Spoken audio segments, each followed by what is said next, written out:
Fala pessoal, aqui quem fala é o Vini, sejam bem-vindos a mais um vídeo. E neste vídeo eu vou falar sobre a luta principal do UFC Rio, a luta entre Charles Oliveira e Matheus Gamrot. Eu já fiz um vídeo falando o card inteiro, os favoritos segundo as bolsas, as cotações, alguns palpites meus. Se você não viu esse vídeo inteiro, depois desse vídeo aqui, é só você voltar no canal e assistir, porque aqui especificamente eu vou falar só da luta principal, tá? O Charles continua um leve azarão, mas tá quase 50-50. Eu dei meu palpite a favor do Charles e é nesse vídeo aqui que eu vou explicar um pouco melhor o porquê é que eu acho que o Charles é um leve favorito, apesar das bolsas não concordarem, tá?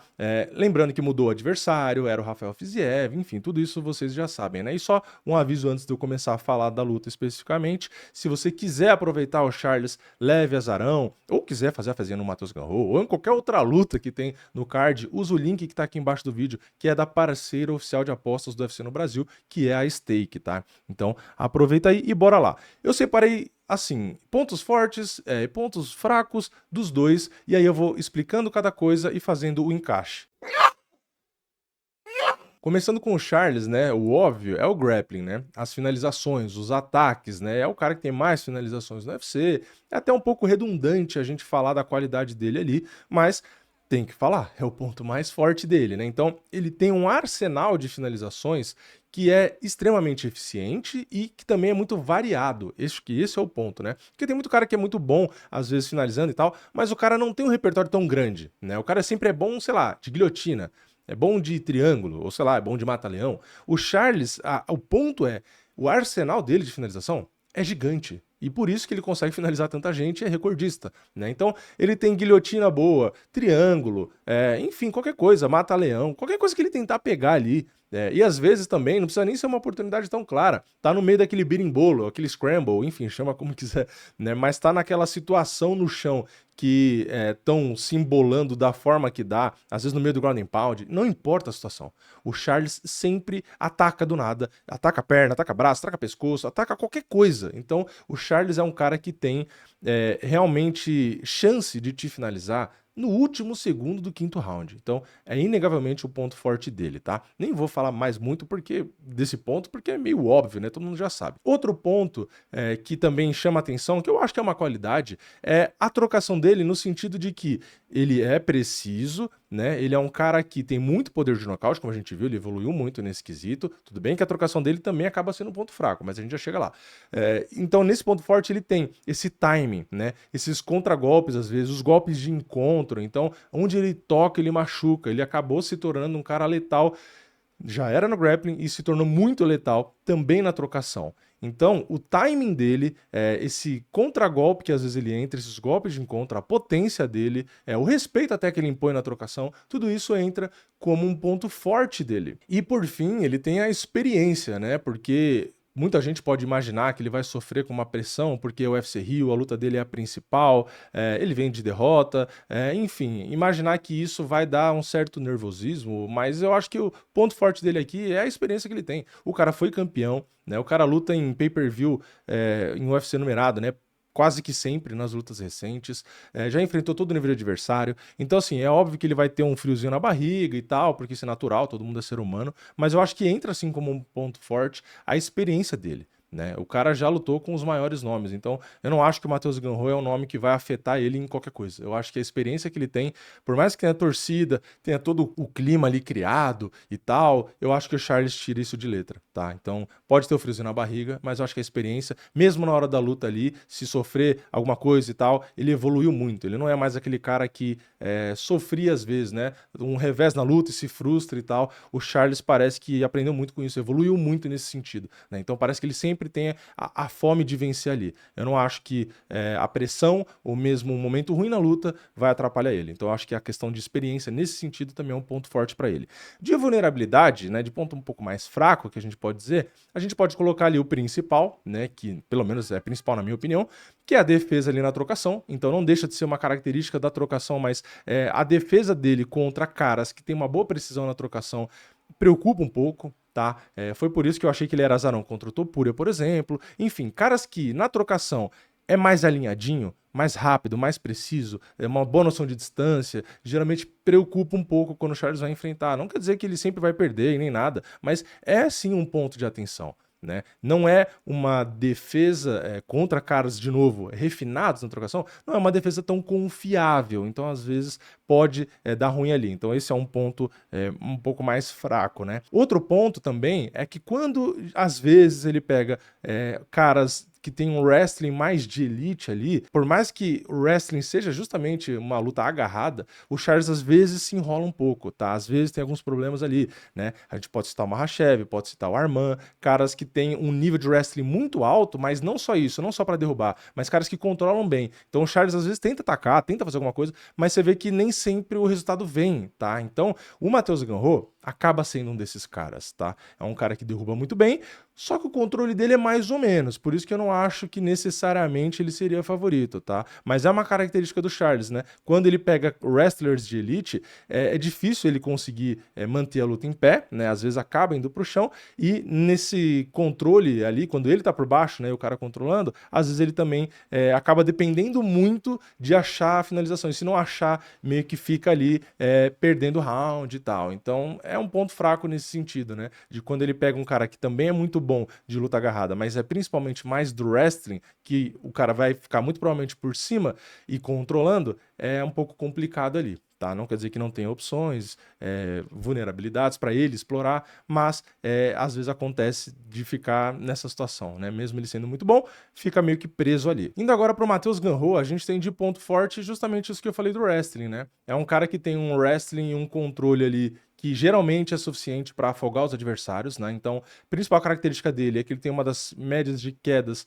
mais altas do UFC, né? Nem só da categoria, tá? E a precisão dele das quedas também é uma das mais altas, então assim, o cara derruba muito e derruba muito bem. Então, são características que preocupam um pouco, né? A chance do Charles não tomar queda é pequena, tá? Então, provavelmente ele vai tomar queda. Só que aí a questão é, o Matheus Gamrot vai ter o controle suficiente? É isso que a gente não sabe. Mas, de forma geral, ponto forte dele é isso: é a quantidade de queda e precisão das quedas. É inegável. O wrestling dele é um ponto muito forte e é o ponto principal, na verdade, até do Matheus Gamrot. Outro ponto que a gente pode colocar aqui, que meio que casa bem até com a questão do wrestling, é o cardio dele, né? Ele tem um gás muito interessante e é uma pressão, né, que ele faz de jogo, graças a esse gás e esse wrestling, que também complementa muito bem, tá? Então ele tem um gás interessante e ele faz parte do jogo dele, né? Esse jogo de pressão, muita isometria e tal. Então é uma característica, um ponto forte dele, geralmente, né, esse gás. Tá pegando a luta ali meio em cima da hora, então aí a gente não sabe o que vai acontecer, mas não deixa de ser um ponto forte dele, tá? E aí a gente poderia colocar um outro ponto, mas eu não sei se é necessariamente um ponto forte, mas uma característica, né? É que na trocação ele não é nada de excepcional, porém ele consegue colocar variações, né? Ele é um cara muito ativo, muito elétrico ali, bastante pressão, então às vezes ele consegue trocar de uma maneira um pouco estranha, mas que te obriga a ficar atento à trocação, e às vezes ele pega e mistura isso com as quedas, então acaba sendo uma trocação às vezes não refinada, não bonita, mas que às vezes é útil para o jogo dele. Né? Então ele meio que leva esse caos ali, né, na hora da luta. De vulnerabilidade, ele às vezes pode acabar, tá? Por não ter necessariamente um controle tão eficiente quanto outros, né? Sei lá, o Arman, às vezes eu acho que controla melhor, o Makhachev, tem outros caras que, quando estão por cima, domina mais, trava mais. O Gamrot nem sempre, então às vezes ele, como ponto fraco, tá? Por grudar demais e tal, às vezes ele pode cometer alguns erros ali em algumas transições, ainda mais contra o Charles, que é especialista em atacar ali, ele pode acabar dando alguma brecha ali, tá? Então, é uma vulnerabilidade que ele tem, e às vezes muitos podem não conseguir explorar, por isso que ele nem tem tantas derrotas, mas aqui a gente tá falando do Charles, né? Que é um cara que qualquer brecha aproveita. Então pode ser que seja uma vulnerabilidade, principalmente contra o Charles, né?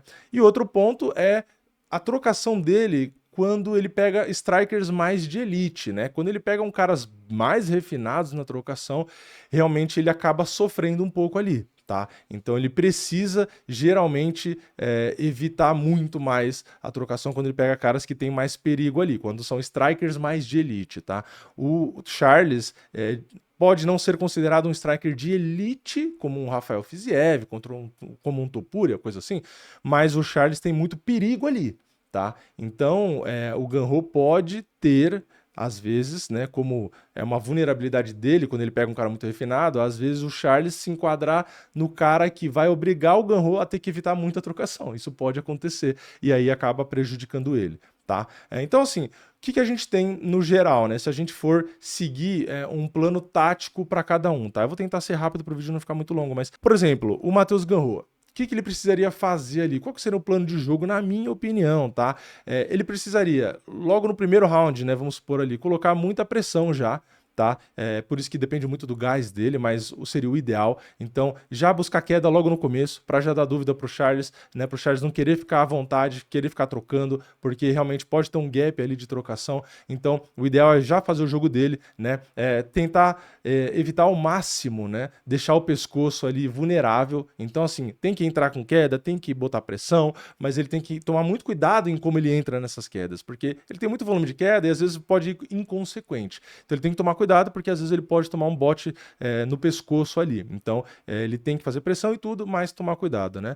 Outra coisa é tentar fazer com que o Charles ande para onde ele quer, né? Ele meio que tem que ser o dono da luta, ele não pode deixar o Charles à vontade, tá? Então, se possível, fazer o Charles andar para trás, porque aí é mais fácil para ele entrar em queda, né? E também sempre cortar os ângulos ali, né, para tentar cercar o Charles e de novo sempre andando para frente para tentar acuar o Charles, para aí sim fazer o jogo dele de pressão. Porque de novo, se ele não fizer isso, se ele não dar para frente, se ele não cortar os ângulos e tentar ele encurralar o Charles ali, ele dificilmente vai conseguir derrubar, né? Você ficar andando para trás é difícil de derrubar e ainda na trocação é mais fácil pro cara bater andando para frente, né, do que o cara bater andando para trás. Então, basicamente, para mim, importa muito a movimentação aqui. Tá? É quem vai impor o respeito em quem. Se o Ganrô entrar com medo, acuado, não tomar espaço, não tentar ele enquadrar, é complicado a luta para ele. Por isso que eu acho que faz parte do plano. Então, ele tem que ter a pressão e também a pressão de queda e tudo, de isometria, né? Mas também ter essa movimentação, de tentar se impor na movimentação. Não é fácil, porque ele pode querer andar para frente e tomar mãozada, mas eu acho que seria o ideal, porque, de novo, se ele andar para trás, o Charles bate e aí ele também não consegue derrubar. Então, sei lá, para mim o caminho para derrota é o Ganrô deixar o Charles dominar o centro do cage ali, tá? E por fim, misturar muito, né, a trocação com as quedas, porque por mais que a trocação dele, de novo, não seja a melhor de todas, mas o jogo dele é meio manjado, né? Queda, pressão é manjado. Então, ele precisa trocar para poder facilitar as quedas. Porque se ele só tentar queda, spamar a queda, é mais fácil de defender. Então, ele precisa misturar um pouco. Bota um pouco de combinação, daquelas combinação louca dele lá, e aí tenta grudar na queda. Claro, tentando tomar cuidado com o golpe de encontro e tal, mas seria mais ou menos esse o caminho. Então, basicamente, em resumo, seria o caminho mais pro Matheus Ganrô, tá? De estratégia. Agora, pro Charles, já é um pouco o contrário, né? Ele tem que controlar as trocações em pé ali, né? Os golpes, tentar, de novo, evitar os golpes do Matheus Ganrô, que vem meio destrambelhado ali, e, se possível, até capitalizar em cima, como eu falei, com os golpes de encontro, né? Outra coisa, caso venha muita tentativa de queda, é justamente fazer o que eu falei que o Ganrô tem que evitar, é tentar atacar o pescoço. Então, se o Ganrô gruda toda hora vem queda, tenta colocar aquela pressão na grade, sempre tenta atacar, porque é aquilo, se o Ganrô tenta uma queda, ele já vai pro pescoço, não finalizou, beleza, mas o Ganrô já fica receoso, fala, caramba, se eu entrar com a queda aqui, toda hora ele tá pegando o pescoço, uma hora vai dar ruim, então você acaba inibindo, você acaba fazendo o cara ficar com medo. Então, por mais que o Charles às vezes tome queda, mas toma a queda já buscando o pescoço ou buscando qualquer finalização, isso vai deixando o Ganrô receoso, né? Se cair por baixo, de novo, é aquilo, manter ativo por baixo, que isso o Charles sempre faz, né? Então não é nem questão de estar na estratégia, isso é natural dele. Então, caiu por baixo, fica também procurando, fica atacando o Ganrô ali, porque como ele às vezes é meio descuidado, né, no controle, ele também pode ficar incomodado. Então, no fim, o Charles também tem que gerar desconforto. Gerar desconforto ali na trocação, de novo, ele tentar tomar o espaço, porque ele andando para frente acaba sendo melhor, né, para ele. Não tentar colocar a sequência grande para não tomar queda, né, enfim, aquele básico. E, de novo, se vier para cima, para dar queda, é aquilo, tenta dar bote já, e se cair por baixo também tenta dar bote. No final das contas ser ofensivo o tempo inteiro. É isso que o Charles tem que ser, ele tem que deixar o Ganrô desconfortável e às vezes frustrado, né? Porque se ficar passivo na trocação, cai por baixo, fica passivo também, aí você caiu no jogo dele. Aí ele vai te controlar até a luta acabar. Então, basicamente, o que eu acho é que o Charles é um leve favorito, por conta do perigo das finalizações. Como eu disse, o Matheus às vezes se expõe, pode ser tanto na queda quanto no chão por cima, ele pode se expor para as finalizações, e mesmo na trocação, às vezes, se ele tentar misturar e tal, eu acho que o Charles tem um excelente time para colocar os golpes de encontro. Então, por isso que eu vejo uma leve vantagem, mas realmente não é difícil enxergar o Gun-Ho conseguindo derrubar e controlar e ficar ali a luta inteira fazendo uma luta chata e acabar ganhando, amarrando o Charles, tá? Então por isso que é uma luta difícil de dar palpite. Porém, eu acredito na ofensividade, tanto em pé quanto no chão do Charles para vencer. Eu tentei resumir aqui, tá?